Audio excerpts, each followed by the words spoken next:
Okay, let's unpack this. Antony and Cleopatra. Wow. Even centuries later, they just grab you, don't they? They really do. There's this enduring fascination. And it's not just us. Way back, Samuel Taylor Coleridge was putting this play right up there with Bet, Lear, Hamlet, Othello. I mean, that's serious praise. It is, and what's interesting is Coleridge's specific point about its giant power, its strength. It wasn't just the poetry, but this vigor he saw in it. Exactly. And that kind of enduring quality, that power, is what we're diving into today. We've got this fantastic resource, an 1881 edition of the play with notes and introductions by Henry Norman Hudson. Right, so it's like a time capsule for criticism. Yeah. How did scholars see this play over a century ago? Yeah, precisely. It's not just a summary. We're looking at how they understood the history, the characters, Shakespeare's, incredible craft through their 19th century lens. Which is valuable because their perspective, shaped by their time, can actually deepen our own understanding, can't it? It shows why the story keeps resonating. Absolutely. Now, if you're listening and maybe Shakespeare or Roman history isn't your everyday thing, don't worry. Yeah, we're not expecting everyone to be an expert here. Our mission is really to pull out the most interesting bits, the kind of aha moments from Hudson's work without getting totally swamped. We'll look at his big picture ideas, his historical breakdown, and even some detailed notes on characters and lines. It's both broad and specific. So it's a proper deep dive into what made this play tick back then and maybe why it still holds us now. And Hudson's work is great for that because he gives you the overview and the tiny details, the historical context, character motivations, even textual debates, multiple levels. Okay, so where do we even start? When was this thing actually written? Well, that's the first little mystery. It wasn't actually printed until the first folio, in 1623. After Shakespeare's death, right? Exactly. There's an entry in the Stationer's Register that's the old copyright list, basically from May 1608, for a book called Antony and Cleopatra. But we don't know for sure if it's Shakespeare's play. We don't know for sure. It's suggestive, but not definitive proof for dating the composition precisely. Okay, but putting the exact date aside for a moment, Hudson really hammers home Shakespeare's reliance on one specific historical source, doesn't he? Oh, absolutely. Plutarch. Hudson argues Shakespeare followed Plutarch's account with scrupulous particularity. It wasn't just the plot points. What else then? He thinks Shakespeare picked up character details, specific phrases, even Plutarch's own kind of embellishments, and just wove them right in. It sounds almost effortless the way Hudson describes it, like the history and the drama just melt together. That's what Hudson marvels at, how Shakespeare integrates all this dense historical stuff without it feeling like a history lesson. It becomes something new, something dramatic. And that ability, that transformation. Hudson also talks about Shakespeare's almost, magical way with his characters, doesn't he? Yes, this fascinating idea that Shakespeare could actually express his characters' inner lives better than they could themselves. How does that work? Well, Hudson suggests he lends them his own powerful intellect, his way with words, but somehow without making them sound like Shakespeare clones. They keep their individuality. It's that mystery he mentions, right? How one writer could tap into so many different minds so convincingly. Criticism struggles to explain it. Exactly. It speaks to that core Shakespearean genius, that deep empathy, that grasp of human nature that lets him create these huge, yet somehow real people. Okay, so we have the history from Plutarch and Shakespeare's unique artistry. Let's look at the history itself, the stuff Hudson highlights. After Philippi, the Roman world is split between Octavius, Antony, and Lepidus. Antony gets the east. Right, and that leads him straight to Cleopatra as she's summoned to Cilicia. And this is the famous meeting on the river Cydnus. Hudson calls it her celebrated adventure. He does, yeah. He even uses that phrase about her having pursed up his heart there. Yeah. Though he notes the play itself doesn't actually show that scene in detail. No, it's more about the aftermath, the effect she clearly had. Hudson also points out Antony's initial reasons might have been political, right? Testing the waters. Possibly. Maybe sizing her up, seeing if she'd misused Roman resources, potentially justifying conflict if needed. But Cleopatra was nobody's fool. She plays it smart. Even later, in Athens, when he asks her to wait and she suspects it's just an excuse, she offers him soldiers, money, gifts. It shows her political savvy. She's investing in the relationship, managing the power dynamics, even when she's suspicious. She's not passive at all. Not in the slightest. And then you get those flatterers Hudson talks about. Ah, yes, the ones who supposedly played on Antony's effeminate mind. Exactly.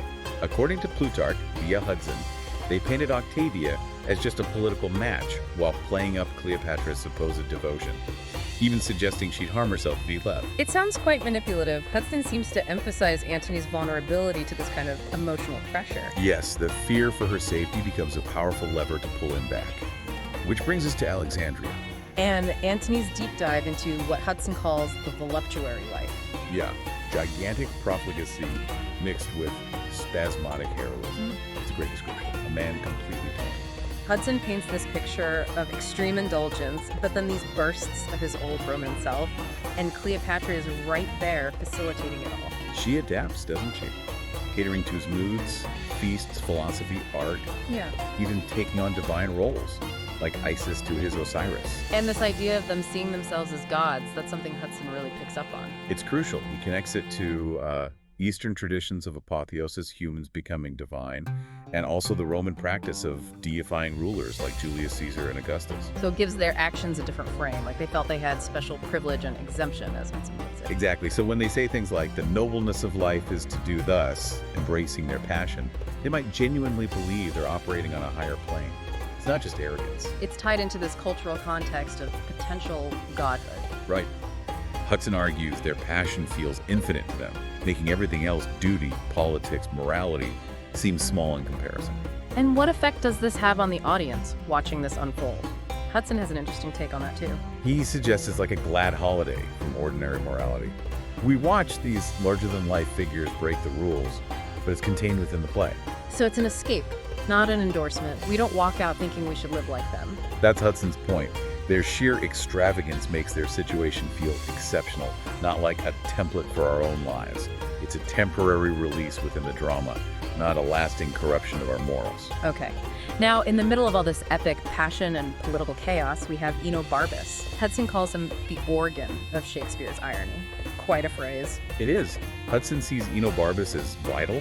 He's like a chorus, but embedded in the action, interpreting things for us, the audience. Providing that kind of knowing commentary. Yeah, Shakespeare creates this secret understanding with the audience through Enobarbus, allowing for this layer of irony about the main character's self-deceptions.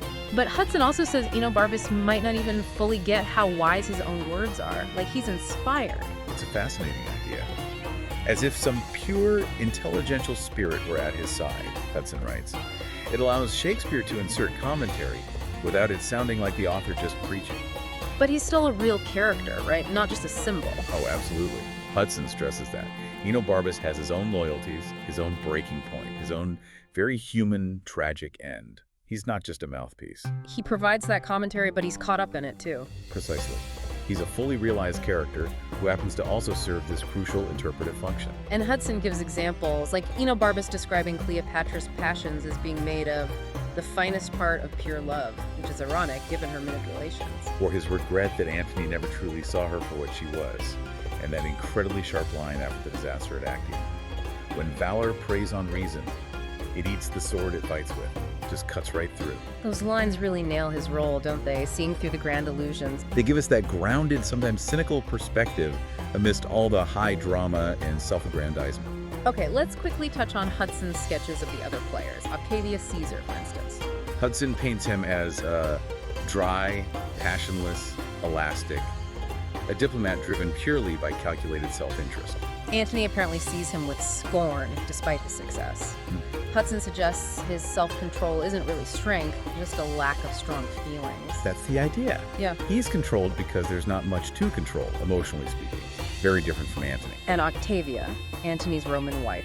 Hudson sees her as having the potential for tragedy, but she's just completely overshadowed by Cleopatra's sheer force. He says her best portrayal is actually indirect through Cleopatra's intensely jealous reaction when she hears about the marriage. Exactly. Octavia's quiet virtue mainly serves to highlight Cleopatra's opposite qualities. She's a foil, really. And then Cleopatra herself, Shakespeare's masterpiece in female characterization, according to Hudson. He pulls from Plutarch's descriptions of her charm, her wit, her languages, but focuses on Shakespeare showing her deep and absorbing passion. And her incredible hold over Antony, her ability to pull him back even when his duty, his honor, everything pointed the other way. Yes, but Hudson also notes how Shakespeare manages to keep her playfully interesting. We're drawn to her, captivated, without it becoming what he calls vicious sympathy. It's a tricky balance. And Antony, a man of massive contradictions. Huge contradictions. Hudson sees both great virtues and great flaws, maybe influenced by Caesar's Epicurean leanings pleasure as a high good. His passions just run away with him. But it's interesting that Hudson notes even in despair, Antony thinks of Octavia's modest eyes. It shows that internal conflict is always there. He's this great spirit, this capable Roman general, but he's completely tangled up by Cleopatra and his own impulses. His poetic speeches about his own downfall are part of that complexity. Beyond characters, Hudson also praises the play's overall structure, calls it a capital instance of dramatic organization. Yeah, he admires how Shakespeare handles so many characters, locations, and plot threads, weaving them together harmoniously. The rapid scene changes, the shifts in focus, Hudson felt they keep the audience hooked. Exactly.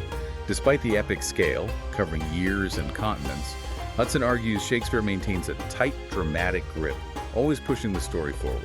And Hudson brings it down to specific moments, too, doesn't he? Like Cleopatra's over-the-top reaction to Fulvia's death. Yes, showing her theatricality right from the start. Yeah. Or Enobarbus' famous speech about the barge, pure poetry. The soothsayer's warning to Antony about Caesar's luck always being better than his. A moment of foreshadowing. And that tense drinking scene on Pompey's galley, where you feel the political danger under the surface revelry. These scenes are like touchstones, aren't they? They capture so much of the play's essence. Absolutely. And Hudson also points to Antony's despair in Act 4, those heartbreaking lines about his form dissolving like a cloud. And Cleopatra's defiant end in Act B, Hudson analyzes the details, the motivations. He even gets into the nitty-gritty of textual scholarship, mentioning debates from his time, like whether a word should be leave or love. It just shows how deeply people were engaging with the text even back then. Right. It reminds us that interpreting Shakespeare is an ongoing process. These 19th century notes are part of that history. Okay, so wrapping up this deep dive into Hudson's 1881 perspective, what are the main things we should take away? I'd say first, Shakespeare's incredible skill in using historical sources like Plutarch. Second, his profound characterizations, especially the complexities of Antony and Cleopatra. And third, the play's willingness to explore that morally gray area, that territory beyond simple right and wrong. And finally, just the sheer power of that central relationship. Passionate, magnetic, and ultimately utterly destructive. That's what Hudson saw, and what still grabs us. Yeah, and the aha moment for me, really, is seeing how that 19th century focus on morality and classical history shaped their reading. It adds another layer to how we won't see it. It absolutely does. It makes you think about the lenses we bring today. How does our 21st century view compare to Hudson's 19th century one? So for you listening, maybe revisiting the play or reading it for the first time, keep Hudson's perspective in mind. How do you read their morality now? Does it feel different? What other sort of hidden depths might you find in the text? It really invites that personal reflection. And maybe one final thought to chew on, going back to Coleridge. Yeah. That angelic strength he saw in the play. Is that purely about the overwhelming power of human passion, even when it leads to ruin? Or is it something else entirely? Maybe a comment on how intoxicating power itself can be. That's a great question to leave lingering. Something to really think about.